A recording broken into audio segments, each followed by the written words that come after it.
This video was brought to you by the awesome book summarizing app, Blinkist. Hello friends, my name is JJ, and welcome to the dawning of a new age, the age of Biden. We are now in the third presidential administration since I started my channel back in late 2015, which is kind of a remarkable thing. 3 presidents in 5 years is something that hasn't happened in America in over a quarter century, which is to say something that has never happened in the lifetime of many of you guys watching. Now, as long as the American presidency has existed, there has always been a fascination with presidential trivia. You know, what president was the first to do this or that, or otherwise make history in some way. 4 years ago, I made a video featuring historical trivia about President Trump right after he was elected. And of course, he has only amassed more trivia since then. And now we have President Biden, who comes to the White House bringing a whole bunch of fun trivia of his own. So let's review.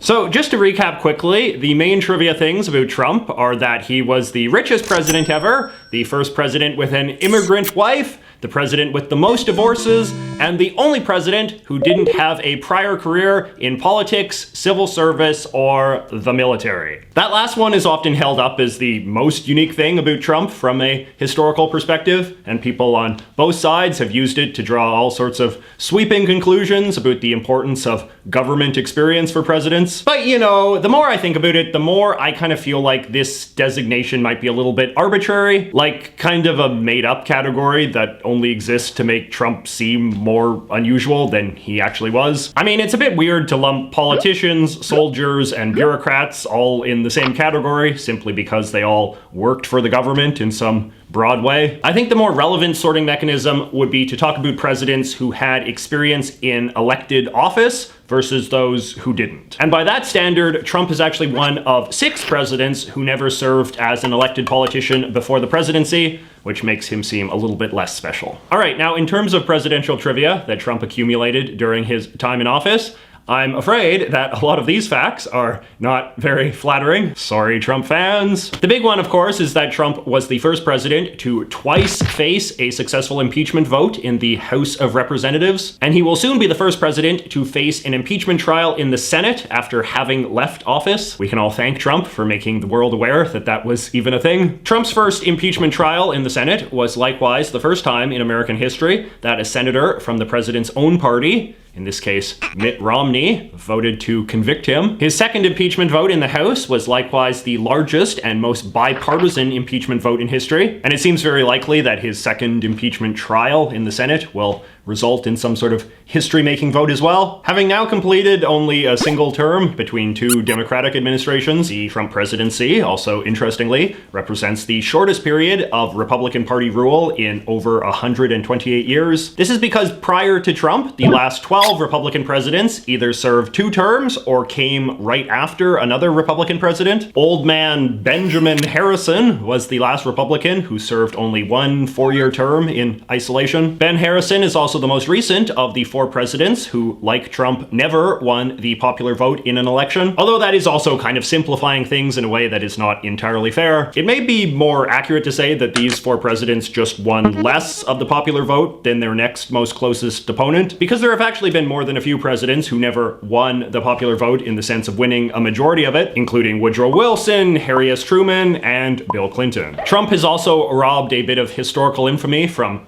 Herbert Hoover. Hoover was previously the only one-term president who came in with his party controlling both chambers of Congress and the White House and left with his party controlling none of these things, although in Trump's case, just barely. All right, now let us talk about Biden. Keeping on the topic of elections, you may have heard some people say that Biden won the most votes of any president in US history, which is true, but that is also a kind of less impressive accomplishment than it sounds. Since America's population is always growing, and since in theory anyone who gets elected president will win over half of the number of Americans who vote, it logically follows that it would actually be a pretty common thing for a winning presidential candidate to win the most votes ever. In fact, even presidential losers would often win the second most votes ever, which Trump did. Indeed, of the 13 men who were elected president after World War II, 6 of them won the most votes ever up to that point. It is basically just a sign that a president is maybe slightly more popular than usual. A more unique historic fact is that Biden is the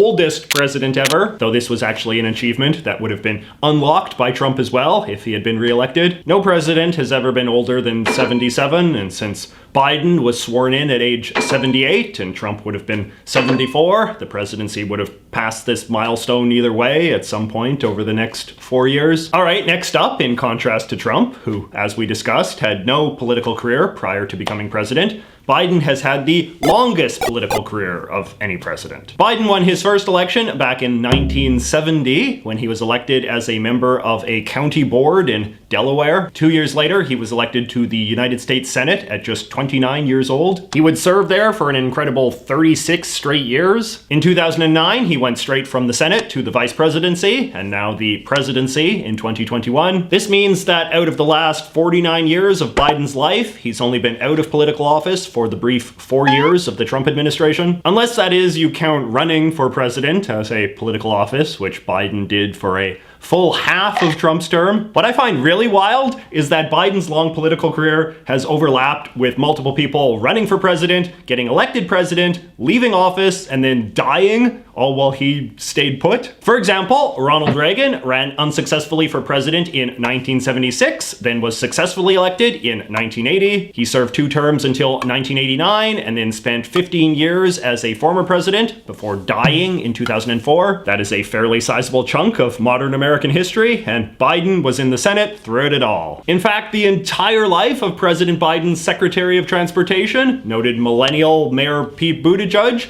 has taken place during Biden's political career. Biden is, in fact, one of the longest serving politicians in the entire United States right now. He's certainly been in national politics longer than any sitting member of Congress, beating the current longest serving Senator Patrick Leahy by 2 years, and just slightly beating the longest serving congressman, Alaska's Donald Young. Young, like Biden, also took office in 1973, but a few months after Biden, because he was elected in one of those special elections. I'd be curious to know if any of you guys can think of a currently living and serving American politician who has been doing politics longer than Biden. The closest one I could think of would be California's 87-year-old Senator Dianne Feinstein. She was elected to the San Francisco City Council in 1969, which was just a few months before Biden won his first election. But unlike Biden, Feinstein also had a longer gap between when she went from city politics to the Senate, which is why she is not the longest serving senator. All right, so another fun fact is that John F. Kennedy is no longer the only Catholic president in US history. Biden is now number 2. Catholicism is, of course, a vastly less controversial religion today than it was in Kennedy's time. In contrast to the 1960 election, where it was this really big deal, I don't think it came up at all in 2020. In fact, did you know that Biden was also America's first Catholic vice president? The fact that you are just hearing this now for the first time is a good reflection on how little anyone cares. President Biden's wife also plans to make history as First Lady. Jill Biden, pardon me, Dr. Jill Biden, will be the first presidential wife to not work full-time as First Lady. Instead, Professor Biden intends to keep her day job, teaching at Northern Virginia Community College, and only occasionally do ceremonial stuff when she has the time. You can correct me if I'm wrong, but I get the impression that a lot of Americans are kind of over the whole idea of First Ladies being this big thing. So I suppose we'll have to see if Jill Biden's apparent disinterest in the job will be the beginning of a broader phasing out, or at least watering down of the position. Now, as you might have been able to tell, I've been doing a fair bit of presidential research lately. Inaugurations are always a great opportunity to bone up on American history, and what better way to start the boning process than with today's video sponsor, Blinkist. As you guys know by now, Blinkist is a very cool app that summarizes popular nonfiction books so you can learn their big ideas quickly and efficiently. They have both written summaries and podcast-style audio ones, which rarely take more than 15 minutes to get through. In addition to being a great way to consume condensed overviews of complex topics, Blinkist is also an excellent way to size up books you might be thinking of buying before you do. As you might expect, given the vast number of presidential history books out there, Blinkist has no shortage of presidential-related material. I recently enjoyed hearing a summary of Alexis Coe's new biography of George Washington called Never Forget Your First, which offers a good deconstruction of the various patriotic mythologies around the man and where they came from. Jared Cohen's Accidental Presidents was also good. It profiles the 8 vice presidents who became president after the old guy died. It was interesting to hear how often the ascension of a new president following a death or assassination resulted in a fairly dramatic course change for America. There's this idea that presidents and vice presidents are always like political soulmates, but there's a lot of counter evidence to that. Anyway, if you like learning stuff but feel overwhelmed by the sheer number of books out there these days, why not give Blinkist a free trial using the link in the thing below and see if this app can help you out? Fit learning into your life. That is the Blinkist promise. Okay, so do any of you have any other good presidential trivia about either Biden or Trump? Some other fun facts about how they were the firsts or onlys or somethingest presidents in American history? And please, not like, oh yeah, he was the worst president. Try to keep it politically neutral. Let me know in the comments below. Please subscribe to this channel if you have not already, and I will see you all next week.